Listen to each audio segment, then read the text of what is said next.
खबर पाकिस्तान में सरकार पर सस्पेंस के बीच चीन के बड़े बयान की। आपको बता दें, चीन ने पाकिस्तान के राजनीतिक दलों को सलाह दी है, साथ मिलकर सरकार बनाएं राजनीतिक दल।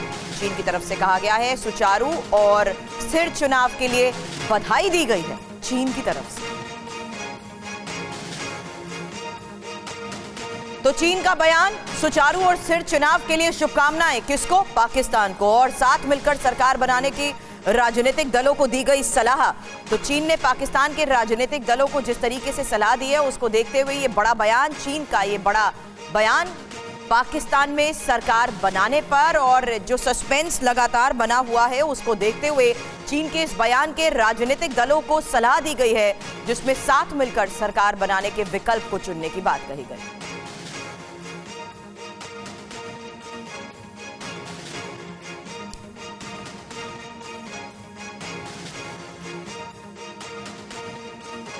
और सबसे पहले आपको बताते हैं कि चीन ने क्या कहा है। पाकिस्तान में आम चुनाव स्थिर सुचारू तरीके से हुए। चीन पाकिस्तान लोगों की पसंद का पूरा सम्मान करता है। उम्मीद है संबंधित पार्टियां सामाजिक स्थिरता के लिए साथ आएंगी। साथ ही ये सारा बयान जो है वो पाकिस्तान में चीन के इशारों पर सरकार को देखते हुए जोड़कर देखा जा रहा है। एक और बड़ी खबर है इस बीच, वो आपको बता दें, पश्चिम बंगाल से ये बड़ी खबर आ रही है, जहां मुख्यमंत्री ममता बनर्जी ने केंद्र सरकार पर बड़ा आरोप लगाया है। उन्होंने कहा है कि एनआरसी लाने के लिए बंगाल में लोगों का आधार कार्ड निष्क्रिय किया जा रहा है। ममता बनर्जी ने प्रधानमंत्री नरेंद्र मोदी को चिट्ठी लिखी है, जिसमें उन्होंने आधार कार्डों के अचानक डीएक्टिवेट होने का मुद्दा उठाया है। उन्होंने आरोप लगाया कि एससी, एसटी और अल्पसंख्यक समुदायों को टारगेट किया जा रहा है। इस कदम से बंगाल के लोग बहुत परेशान हैं। কোনো ভয় পাওয়ার কারণ নেই, এখানে এনআরসি হবে না বলছি, যখন হবে না হবে না, গায়ের জোরে হবে না। এখানে গণতান্ত্রিক সরকার আছে, এখানে কোনো ডিটেনশন ক্যাম্প হবে না। और बीजेपी ने ममता बनर्जी के आरोपों को बेबुनियाद बताया है, लोगों को गुमराह करने के भी आरोप लगाए हैं। बंगाल बीजेपी के अध्यक्ष सुकांत मजूमदार ने ममता बनर्जी पर पलटवार करते हुए कहा कि वो लोगों को डराकर वोट हासिल करना चाहती हैं। उन्होंने कहा कि बंगाल में 54,000 लोगों के आधार निष्क्रिय हुए हैं, लेकिन वो तकनीकी गलती के कारण हुए हैं। माननीय मुख्यमंत्री लोग के भय देखाते शुरू करेছিলেন যে আধার কার্ড নাকি বাতিল হয়ে যাচ্ছে, এনআরসি হবে, আধার কার্ড বাতিল হয়ে যাচ্ছে। আমি বাংলার জনগণকে আশ্বস্ত করতে চাই, কারো আধার কার্ড বাতিল হচ্ছে না। पश्चिम बंगाल विधानसभा में बीजेपी के नेता शुभेंदु अधिकारी आज संदेश खाली जाएंगे और पीड़ित परिवार से मुलाकात करेंगे। शुभेंदु अधिकारी सुबह 8:30 बजे कोलकाता के साइंस सिटी से संदेशखाली के लिए निकलेंगे। कलकत्ता हाईकोर्ट के आदेश के बाद शुभेंदु अधिकारी को संदेशखाली जाने की इजाजत मिली है। जो विक्टिम फैमिली है उसका साथ मुलाकात करना, खास करके बीजेपी कार्यकर्ता अरेस्ट हुआ है, उसका फैमिली मेंबर का साथ मुलाकात करना मेरा फर्ज बनता है। शुभेंदु अधिकारी का कहना है कि 12 फरवरी को उन्हें संदेशखाली जाने की इजाजत मिली थी, लेकिन धारा 144 लगाकर उन्हें जाने से रोक दिया गया था। और राष्ट्रीय महिला आयोग की अध्यक्ष रेखा शर्मा ने ममता सरकार पर गंभीर आरोप लगाए। रेखा शर्मा ने कहा कि वो पश्चिम बंगाल में राष्ट्रपति शासन की मांग करेंगी। संदेशखाली से लौटने के बाद रेखा शर्मा ने पश्चिम बंगाल के राज्यपाल सीवी आनंद बोस से मुलाकात की और वहां के हालात के बारे में बताया। रेखा शर्मा ने कहा कि महिलाओं को पुलिस पर भरोसा नहीं है। रेखा शर्मा ने कहा कि पश्चिम बंगाल में राष्ट्रपति शासन के अलावा और कोई रास्ता नहीं है। मैं जाकर होम मिनिस्ट्री में भी बात करूंगी और बात करूंगी राष्ट्रपति से भी, क्योंकि मुझको देना है एक कि राष्ट्रपति शासन होना चाहिए यहाँ पर, नहीं तो महिलाएं यहाँ असुरक्षित हैं। और सुप्रीम कोर्ट ने संदेशखाली हिंसा मामले की सुनवाई करने से इनकार कर दिया। सर्वोच्च न्यायालय ने याचिकाकर्ता को कोलकाता हाईकोर्ट जाने को कहा। सुप्रीम कोर्ट में याचिका पीड़ित महिलाओं की तरफ से एक वकील ने दायर की थी। याचिका में मामले की सीबीआई या एसआईटी से जांच कराने की मांग की गई थी। सुप्रीम कोर्ट ने मामले में हस्तक्षेप करने से इनकार कर दिया। कोर्ट ने याचिकाकर्ता से इस मामले में कलकत्ता हाईकोर्ट का रुख करने को कहा है। सुप्रीम कोर्ट ने कहा कि कलकत्ता हाईकोर्ट ने इस मामले पर पहले ही स्वतः संज्ञान लिया है, इसलिए सुप्रीम कोर्ट इसमें दखल देते हुए सुनवाई नहीं करेगा। सुप्रीम कोर्ट की बेंच ने कहा कि कलकत्ता हाईकोर्ट में सीबीआई जांच की मांग की जा सकती है। और सुप्रीम कोर्ट के फैसले के बाद तृणमूल कांग्रेस ने बीजेपी पर जमकर निशाना साधा है और राज्य सरकार को बदनाम करने का आरोप लगाया है। संदेशखाली मुद्दे पर घिरी टीएमसी के लिए सुप्रीम कोर्ट का फैसला थोड़ा राहत देने वाला रहा। कोर्ट ने पार्लियामेंट्री एथिक्स कमेटी के नोटिस पर रोक लगा दी और मामले की सुनवाई से भी इनकार कर दिया। कलकत्ता हाई कोर्ट ने संदेशखाली में केंद्रीय बल की तैनाती की मांग को खारिज कर दिया। সুপ্রিম কোর্ট বললেন মণিপুরের সঙ্গে সন্দেশখালীর তুলনা চলে না। হাইকোর্ট জানিয়ে দিল যে সন্দেশখালীতে কেন্দ্রীয় বাহিনী মোতায়েনের কোনো প্রয়োজন নেই।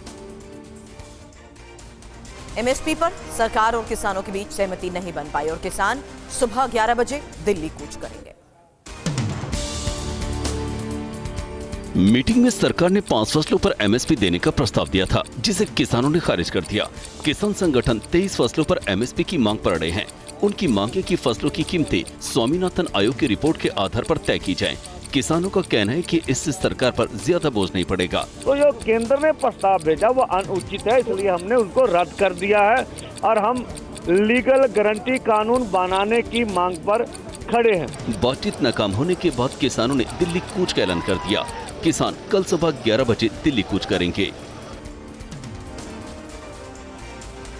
और वहीं एमएसपी पर सरकार का प्रस्ताव खारिज करने के बाद किसान नेता जगजीत सिंह डल्लेवाल ने क्या कहा है, आपको सुनाते हैं। प्रस्ताव आया था, उनका प्रस्ताव ही ऐसा था, उसमें कुछ किसानों को लेने देने के लिए नजर नहीं आ रहा था। उसमें यह कहा गया कि जो किसान धान की खेती को छोड़कर मूंग की बिजाई करेंगे उनकी खरीदी करेंगे, और अगर नेचुरली कोई अपने आप पहले से कर रहा है तो इसका मतलब अर्थ ये निकलता है कि उनकी खरीदी नहीं होगी।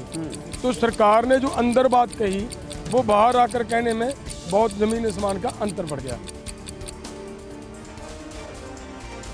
और प्रधानमंत्री नरेंद्र मोदी आज जम्मू दौरे पर होंगे। जम्मू में मौलाना आजाद स्टेडियम में एक जनसभा को भी करेंगे संबोधित।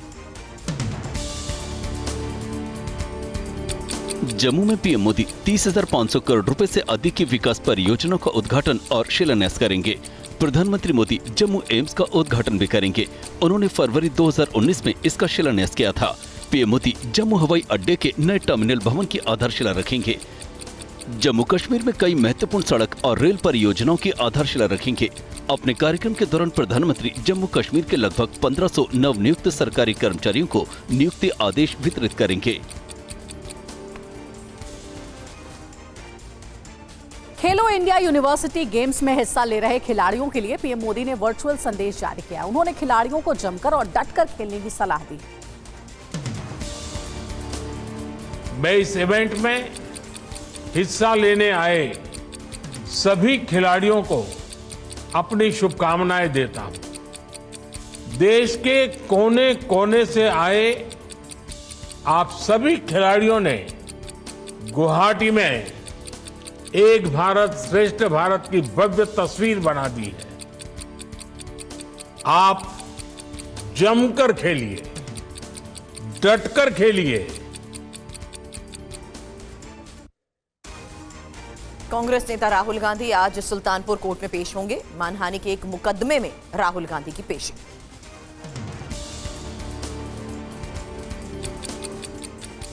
राहुल गांधी की भारत जोड़ो न्याय यात्रा में आज कुछ घंटों का ब्रेक लग जाएगा, क्योंकि राहुल गांधी को 2018 के एक मामले में सुल्तानपुर की स्थानीय अदालत में पेश होना है। दरअसल राहुल ने 2018 में बेंगलुरु में केंद्रीय गृह मंत्री अमित शाह के खिलाफ आपत्तिजनक टिप्पणी की थी, जिस पर बीजेपी के एक नेता ने शिकायत दर्ज कराई थी। उसी मामले में आज राहुल गांधी की पेशी होगी। राहुल गांधी सुबह 11 बजे सुल्तानपुर कोर्ट में पेश होंगे। उसके बाद दोपहर 2 बजे से रायबरेली में यात्रा शुरू होगी।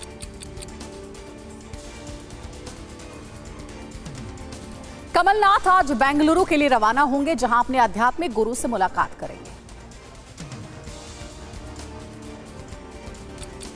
एमपी कांग्रेस की आज बैठक होने वाली है। ये बैठक राहुल गांधी की भारत जोड़ो न्याय यात्रा की तैयारियों को लेकर बुलाई गई है। कमलनाथ भोपाल में आज होने वाली बैठक में शामिल नहीं होंगे, बल्कि वो आज बेंगलुरु में होंगे, जहां वो अपने आध्यात्मिक गुरु से मिलेंगे। हालांकि वो राहुल गांधी की भारत जोड़ो न्याय यात्रा के मध्य प्रदेश पहुंचने पर उसमें शामिल हो सकते हैं। खबर है कि राहुल की यात्रा से पहले उसमें शामिल होने के लिए 25 फरवरी को कमलनाथ अपने बेटे नकुल नाथ के साथ भोपाल में होंगे। आज केंद्रीय गृह मंत्री अमित शाह एक दिन के राजस्थान दौरे पर रहेंगे, जहां वो लोकसभा की चुनावी तैयारियों का भी लेंगे जायजा। बीजेपी में लोकसभा की चुनावी तैयारियों ने रफ्तार पकड़ ली है। इसी कड़ी में आज दोपहर 12 बजे अमित शाह बीकानेर पहुंचेंगे। अमित शाह बीकानेर, उदयपुर, जयपुर क्लस्टर में कार्यकर्ताओं से रूबरू होंगे। प्रत्येक क्लस्टर में 3-3 लोकसभा सीटें हैं। अपने इस दौरे में अमित शाह 9 लोकसभा सीटों को कवर करेंगे। बीकानेर में अमित शाह लोकसभा चुनाव प्रबंधन की बैठक में हिस्सा लेंगे। इसके बाद उदयपुर में कार्यकर्ताओं के साथ सम्मेलन करेंगे और शाम करीब 5 बजे जयपुर में प्रबुद्धजन सम्मेलन में शामिल होंगे। महाराष्ट्र की शिंदे सरकार ने आज से विधानसभा का 2 दिवसीय विशेष सत्र बुलाया है। इस सत्र में मराठा आरक्षण को लेकर प्रस्ताव पेश किया जाएगा। मराठा नेता मनोज जरांगे की भूख हड़ताल का आज 11वां दिन है। वो मराठा आरक्षण पर सरकार के अध्यादेश को कानून में बदलने की मांग पर अड़े हैं, जिसके लिए उन्होंने शिंदे सरकार को 20 तारीख तक का अल्टीमेटम दिया था।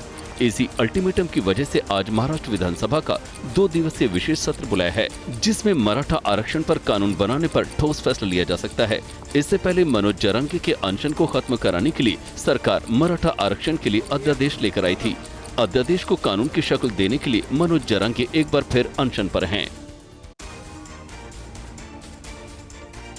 महाराष्ट्र विधानसभा के विशेष सत्र से पहले कल विपक्षी दलों के नेताओं ने एक बैठक भी की, जिसमें मराठा आरक्षण बिल पर आगे की रणनीति पर चर्चा।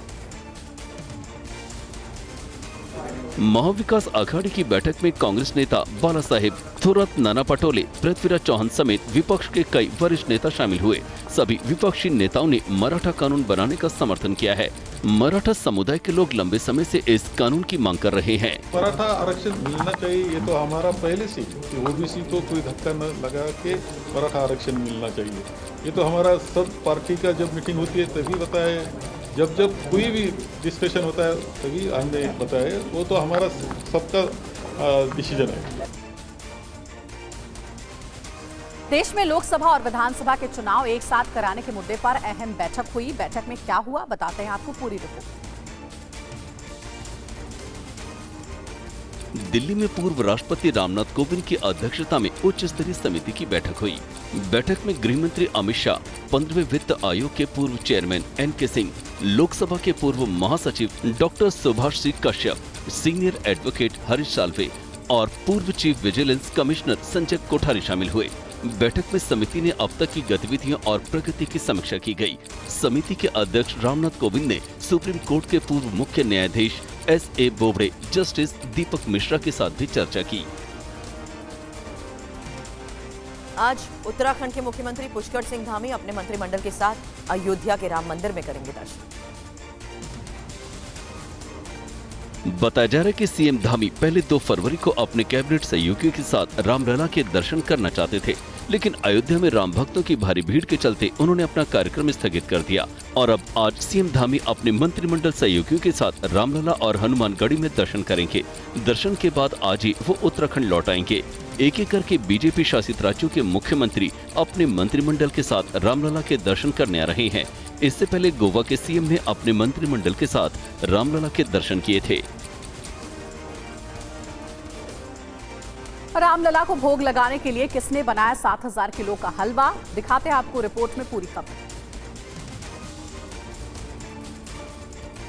अयोध्या में रामलला की प्राण प्रतिष्ठा से पूरे देश में जश्न का माहौल है।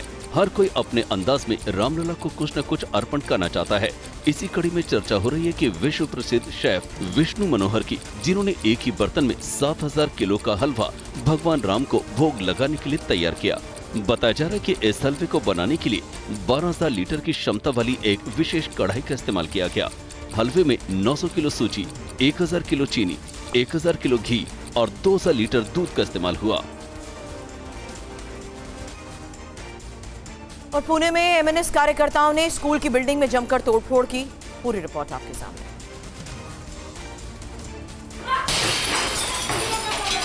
हंगामे की तस्वीरें पुणे के वाघोली में GSPM स्कूल के दफ्तर की हैं, जहां एमएनएस कार्यकर्ताओं ने जमकर तोड़फोड़ की। स्कूल के दफ्तर में लगे शीशे तोड़ डाले, सामान उठाकर फेंकना शुरू कर दिया। एमएनएस का आरोप है कि कॉलेज ने 10वीं के छात्रों को परीक्षा हॉल टिकट नहीं दिया, जिसकी वजह से छात्रों और उनके अभिभावकों को भारी परेशानी का सामना करना पड़ रहा है। इसी के विरोध में एमएनएस कार्यकर्ताओं ने कॉलेज में जमकर तोड़फोड़ की। तोड़फोड़ के चलते स्कूल को भारी नुकसान पहुंचा है। और अगली खबर भी पुणे से। पुणे में पार्किंग विवाद में एक महिला को जिंदा जलाने की कोशिश की गई। पुलिस ने केस दर्ज कर मामले की जांच शुरू कर दी। सीसीटीवी वीडियो पुणे के खराड़ी इलाके का है, जहां देखिए किस तरह से कुछ लोग कई बाइकों पर सवार होकर आते हैं। सबसे पहले वो एक कार में जमकर तोड़फोड़ करते हैं और फिर नजदीक खड़ी एक बाइक में आग लगा देते हैं। वारदात को लेकर महेश राजू ने पुलिस में शिकायत दर्ज कराई है। उनका आरोप है कि उन्हीं की बिल्डिंग में रहने वाले एक शख्स ने कुछ बदमाशों के साथ मिलकर पार्किंग विवाद के चलते इस वारदात को अंजाम दिया है। साथ ही वारदात वाले दिन उनके महिला मित्र को भी पेट्रोल डालकर जलाने की कोशिश की गई। पुलिस आरोपी की पड़ताल में जुटी है। और आज से दिल्ली में मिस वर्ल्ड प्रतियोगिता की शुरुआत होने जा रही है। करीब 3 दशक बाद भारत मिस वर्ल्ड प्रतियोगिता की मेजबानी कर रहा है। तस्वीरें दिल्ली की हैं, जहां 71वीं मिस वर्ल्ड प्रतियोगिता में हिस्सा लेने के लिए दुनिया भर की 120 प्रतियोगी पहुंच चुकी हैं। आज दिल्ली में द ओपनिंग सेरेमनी से प्रतियोगिता की शुरुआत होगी। 9 मार्च को मुंबई में इस प्रतियोगिता का समापन होगा। मिस वर्ल्ड प्रतियोगिता 28 साल बाद भारत में आयोजित हो रही है। मिस इंडिया वर्ल्ड सिनी शेट्टी भी प्रतियोगिता के लिए दिल्ली पहुंच चुकी हैं।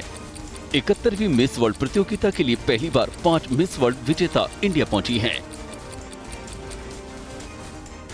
और बॉलीवुड फिल्म दंगल में बबीता फोगाट के बचपन का किरदार निभाने वाली एक्ट्रेस सुहानी भटनागर की 19 साल की उम्र में मौत हो गई है, निधन हो गया है। रेसलर बबीता फोगाट संवेदना व्यक्त करने के लिए उनके घर पर पहुंची। सुहानी को डर्मेटोमायोसिटिस नाम की दुर्लभ बीमारी का महज 2 महीने पहले ही पता चला था, जिसके बाद उन्हें एम्स में भर्ती कराया गया था। इस बीमारी में मांसपेशियां कमजोर हो जाती हैं और उनमें दर्द बढ़ने लगता है। की बायोप्सीज वगैरह हुई और तब उन्होंने कंफर्म किया कि ये डर्मेटोमायोसाइटिस है। इस छोटी उम्र के अंदर चले जाना हम सभी के लिए बड़े दुख की बात है। पूरे परिवार को ये दुख सहने की शक्ति दे, मैं ये प्रार्थना करूंगी। और इतना ही कहूंगी, सुहानी सभी के दिलों में जिंदा है। महाराष्ट्र के सांगली में एक भीषण सड़क हादसे में 3 लोगों की दर्दनाक मौत हो गई। पूरा मामला क्या है, रिपोर्ट देखिए।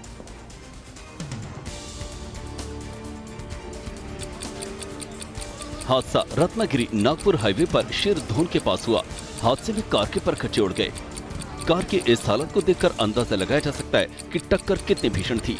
बताया जा रहा है कि ये तेज रफ्तार कार अनियंत्रित होकर डिवाइडर से टकरा गई, जिसके चलते मौके पर ही 3 लोगों की मौत हो गई और एक शख्स गंभीर रूप से घायल हो गया। मरने वालों में 2 पुरुष और 1 महिला शामिल है। मृतक कोल्हापुर जिले के रहने वाले थे। घायल शख्स की हालत गंभीर बताई जा रही है। और दिल्ली वालों को मेट्रो के फेज 4 का तोहफा मिलने का रास्ता साफ हो गया है। फेज 4 के तहत 3 कॉरिडोर से जुड़े एमओयू को दिल्ली सरकार ने मंजूरी दी। मेट्रो के फेज 4 के तहत 6 कॉरिडोर बनाए जाने हैं। इनमें से 3 मेट्रो कॉरिडोर के लिए सीएम केजरीवाल ने दिल्ली सरकार, डीएमआरसी, केंद्र सरकार के बीच एमओयू साइन करने की मंजूरी दी है, जिसमें जनकपुरी वेस्ट से रामकृष्ण आश्रम, दिल्ली एरोसिटी से तुगलकाबाद स्टेशन, मजलिस पार्क से मौजपुर कॉरिडोर शामिल है। मंजूरी मिलने के बाद इन कॉरिडोर के निर्माण में तेजी आएगी। ये तीनों मेट्रो कॉरिडोर 65.20 किलोमीटर लंबे होंगे और इसमें 45 मेट्रो स्टेशन बनाए जाएंगे। फेज 4 में अभी 3 कॉरिडोर को केंद्र की मंजूरी नहीं मिली है। और भारतीय नौसेना का सबसे बड़ा सैन्य अभ्यास शुरू हो चुका है। नेवी ड्रिल में 51 देशों की नौसेनाएं हिस्सा ले रही हैं। विशाखापट्टनम के पास समंदर में 27 फरवरी तक मिलन 24 के नाम से नौसेना अभ्यास का 12वां एडिशन चलेगा। इस दौरान अमेरिका, ऑस्ट्रेलिया, जापान जैसे ताकतवर देशों के जहाज पानी पर पराक्रम दिखाते नजर आएंगे। भारतीय नौसेना का महाबली आईएनएस विक्रमादित्य और आईएनएस विक्रांत भी समुद्र की लहरों पर अपनी ताकत का ट्रेलर दिखाएगा। हाल ही में अरब सागर के कमर्शियल कॉरिडोर पर ड्रोन हमलों ने दुनिया की चिंता बढ़ा दी थी, जिसे देखते हुए मिलन युद्धाभ्यास में नौसेनाएं ड्रोन हमलों से बचने का अभ्यास भी करेंगी। और रूस में विपक्षी दलों का आरोप है कि पुतिन एक एक करके अपने विरोधियों को जान से मार रहे हैं। पुतिन के एक और विरोधी के मारे जाने की खबरें इन दिनों सुर्खियों में। तस्वीर रूसी पायलट मैक्सिम कोस्मिनोव की है, जिसने एक रूसी Mi-8 विमान का अपहरण करके उसे यूक्रेन को सौंप दिया था, जिनकी बाद में स्पेन में बेरहमी से हत्या कर दी गई थी। विपक्ष ने हत्या के आरोप पुतिन पर लगाए। वहीं मौत के बाद अभी तक नवेल्नी की बॉडी उनके परिवार को नहीं सौंपी गई है। नवेल्नी की मां से कहा गया है कि बॉडी की केमिकल जांच का काम जारी है। परिवार को 2 हफ्ते बाद उनकी बॉडी दी जाएगी। नवेल्नी की पत्नी का आरोप है कि उनके पति को नोविचोक जहर देकर मारा गया है। जहर के सबूत मिटने का इंतजार किया जा रहा है। और इस बीच एक बड़ी खबर है, लेबनान पर कहर बनकर टूटी है इजरायली एयरफोर्स। थर्रा उठी लेबनान की port city Sidon. Israeli air strike से सिडोन में भीषण तबाही हुई है।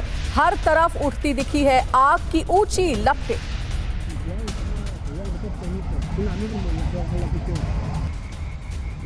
और तस्वीरें आपको दिखा रहे, बेहद भयानक तस्वीरें सिडोन सिटी से सामने आई है। बताया जा रहा है कि यहाँ पर हिजबुल्लाह का जो ठिकाना था उसे तबाह कर दिया गया हमले में। और सिडोन सिटी में हिजबुल्लाह के कई ठिकाने, और इसलिए यहाँ पर आईडीएफ ने टारगेटेड अटैक किया था, एयर स्ट्राइक की गई। और उसके बाद देखिए क्या हालत हो गई है शहर की। चारों तरफ आग लगी हुई है, धुआं आसमान को छू रहा है और हिजबुल्लाह को एक बड़ा झटका लगा है इस धमाके के साथ।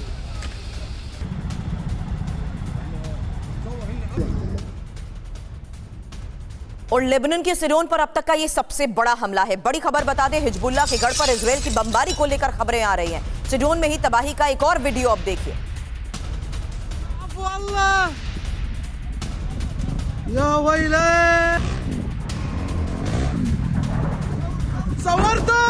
अल्लाहू अकबर।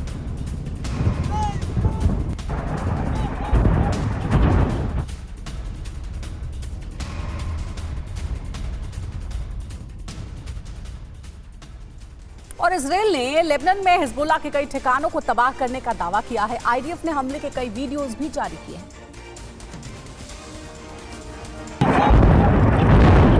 इजराइल हमास जंग के बाद से ही हिजबुल्लाह इजराइल के बीच भी आर पार की जंग जारी है। वीडियो लेबनान बॉर्डर का है, जहां एक साथ कई बम गिराए गए। वीडियो लेबनान के सिडोन इलाके का है, जहां इजरायली हवाई हमले से खलबली मच गई। आईडीएफ ने हिजबुल्लाह के ठिकानों पर बमबारी का दावा किया है। दक्षिण लेबनान की सड़कों पर भी बमबारी जारी है। देखिए किस तरह से दिन के समय एक सड़क पर हवाई हमला हुआ। लेबनान से हिजबुल्लाह के हमलों के पलटवार में आईडीएफ भी हमले कर रहा है। ये नया वीडियो भी लेबनान का है। यहाँ सईदा इलाके में एक तेल डिपो को तबाह कर दिया गया। और आईडीएफ की बमबारी में लेबनान के 14 लोगों के घायल होने को लेकर बड़ी खबर, जहां लेबनान पर इजरायली फोर्स की स्ट्राइक हुई है। इजरायली फोर्स ने भीषण बमबारी की। तस्वीरें देखिए, लगातार हो रही एयर स्ट्राइक के बाद इलाके में काले धुएं का गुबार, आग के गोले। लेबनान पर इजरायली स्ट्राइक का ये नतीजा कि पूरे इलाके में काला धुआं नजर आ रहा है। और इस बीच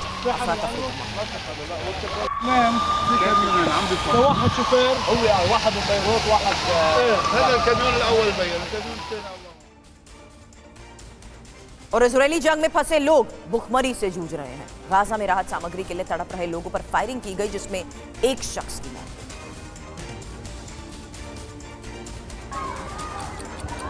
जंग के बीच गाजा पट्टी में फंसे लोग मदद के लिए तरस रहे हैं। लोगों की संख्या के हिसाब से लोगों को मदद नहीं मिल पा रही है।